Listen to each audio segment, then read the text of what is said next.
Good morning, students. Today we are going to discuss about software design. Okay, so when we say software design, so this is the third step in software development life cycle. So the first step is communication, second step is plan, and third step is design. And then after the design, we go for coding and finally implementation. So, last unit we discussed about how we are going to collect the requirements and plan for the development. And once the plan is over, the next step we go for creating a software design.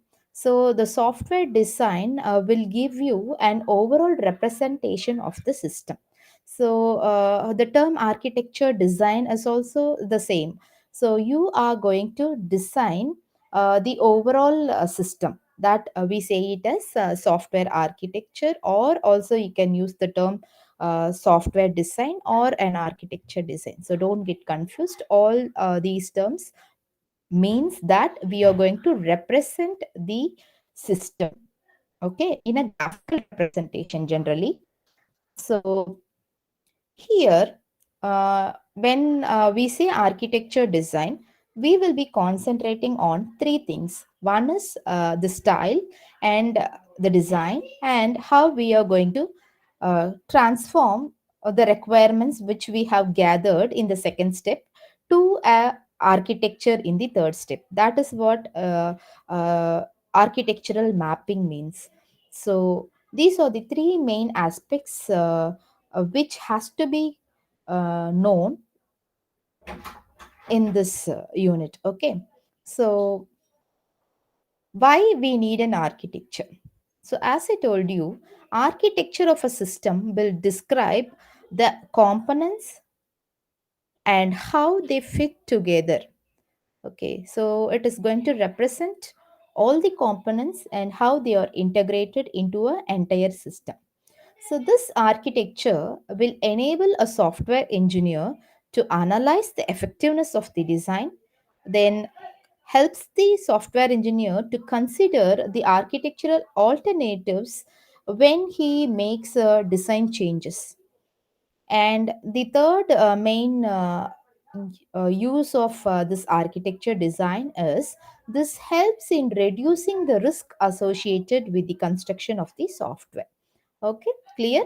So, architecture is going to give you an overall picture of the system. So, what are all the different components you have and how they are going to be integrated in the system. And these are the three main uses of the architecture. Okay. So, the main topic under architecture design is architectural styles. So, these architectural styles helps to describe a system which has some set of components like a database or some computational modules, so which is going to perform some functions. Okay, so your architectural style will give you a clear picture about what are all the set of components and how they are getting connected. That is the second point, set of connectors which is going to enable the communication, coordination, and cooperation among the components. And the third one is it will also tell you the constraints that define how the components can be integrated to form the entire system. Okay, and the last usage of this architectural style is the semantic models, which will help the designer to understand the overall properties of a system. So this will help the software developer to understand the system. Okay, so that is the main purpose of choosing an architectural style. So there are different architectural styles, and according to the software project, you have to choose any one of the architectural style. But all these architectural style will help you to know all these four main aspects, that is the components and how it is getting communicated or connected, and what are all the constraints and how it is going to behave, the entire properties of the system. Okay, So, these are all the five architectural styles you have for the software development project. So, first style is data centered architecture, second one is data flow architecture. You have call and return architecture, object oriented architecture, and layered architecture. So, among these four architectures, you can choose any of the architectural styles which is going to be suitable for your software project. You have to analyze the software project, and based on that you have to choose an appropriate style. So let me tell you, or let me explain you what are all the aspects of all these architectural styles. So let me start with the data centered architecture. From the name itself, you can identify data centered. So here the data is going to be placed at the center. Say, for example, look at the diagram here. You have n number of clients, and you have a data store, that is a global data store which is shared by all the clients. So, look at the picture here. You have some n number of client softwares, and you have a repository or data store at the center. Look at the arrow mark here. So, all the clients are making use of the common data store. Okay, so when I say a global data or you are using a common data store, there are many advantages and disadvantages as well. Okay, let us see what all the advantage and disadvantage of using a common data store. Okay, so as I told you, so here the data store is going to reside at the center, which is going to be accessed by all the components, which means that all the components can update, add, delete, or modify any of the data which is available in the data store. So that is the meaning of this architecture, data centered architecture. Okay, so the main goal is to integrate the data. So the data is going to be global, and all the clients can make use of the common data. So that is the main advantage. So here the data store can be a passive repository or an active blackboard. Let me tell you what is a passive repository means. Say, for example, if the client one is making some changes to the data. Okay, then the other clients may not have any idea about the changes made. So such type of behavior, we say it as passive repository. Okay, so look at the sentence here. A passive repository means the client software access the data independent of any changes to the data or actions of other client software. Okay, so if one client is making any changes to the data, the other clients may not be knowing it. So that is the meaning of this one. Okay, passive repository. So obviously, if you are using a passive repository, so what is the drawback is, if any one client changes the data, then the other client may be without the knowledge of the changes made. It can lead to a data ambiguity. Okay, in such case, there is a variation to this approach. That method, we say it as active blackboard mechanism.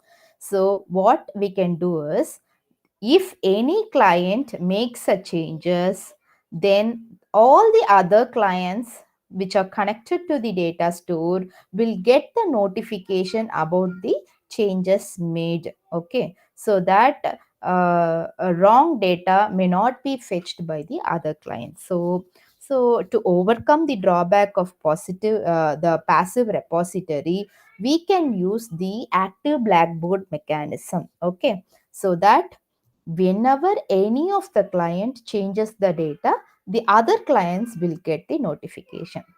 Understood? So this is the data centered architecture. You have to remember the data is going to be at the center, which means that it is a global repository.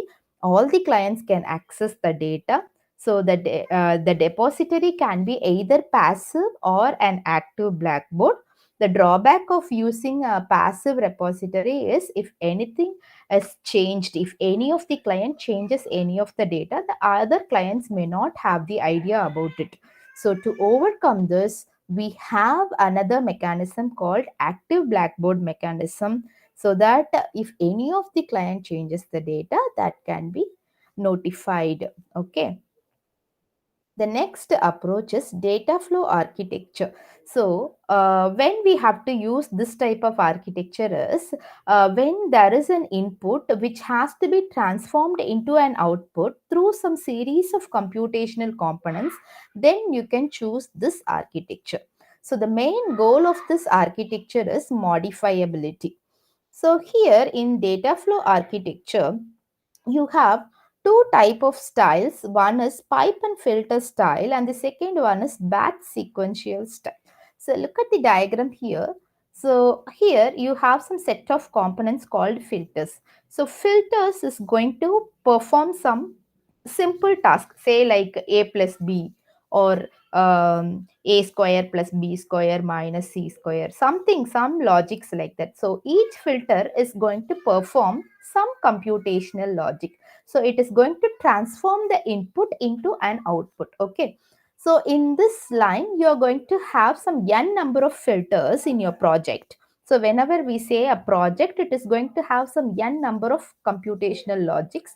So each simple logics will be referred as filters, and the data flow among the filters, we refer it as pipes. Understood? Each logic which we perform in the project, we refer it as filter, and the data flow among the filters, we refer it as pipes. Okay. So whenever we are going to transform an input to an output through some set of computational logics, in that case we can choose data flow architecture. Okay. So batch sequential is, again here also you are going to have filters and pipes. The logic here is, so here we are going to have only sequential uh, data flow, whereas here we have, in pipes and filter approach, we have parallel process flows. Look at the diagram here. In batch sequential, we have only linear data flow. Okay, that is the only difference. Understood? So next one is call and return architecture. So you would have come across this type of architecture when you have written a simple C programs, say for example, program for swapping or sorting, whatever it is. So like you would have written a main function and you would have written some functions. Okay. And you will be calling those functions for computing the logic, like inside the void main in your C program, you would have read a and b values, and you would have called swap of a comma b. That is, you are passing the input a and b to the method swap, so which in turn will call the subfunction, and there you will write the logic for swapping the two variables, and then you print it. So such type of logics can be represented using call and return architecture. Can you understand? You will be having some main program and you will be having some sub programs.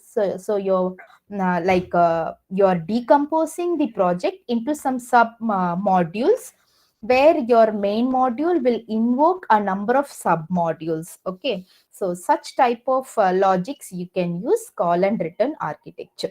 So this architectural style is easy to modify and scale. So look at the diagram here. You have a main module yum. So yum is decomposed into three submodules A, B, and C. Again, A is again subdivided into two more modules D and E. B is divided into K, and L is decomposed into two more submodules L and M. So and it goes on.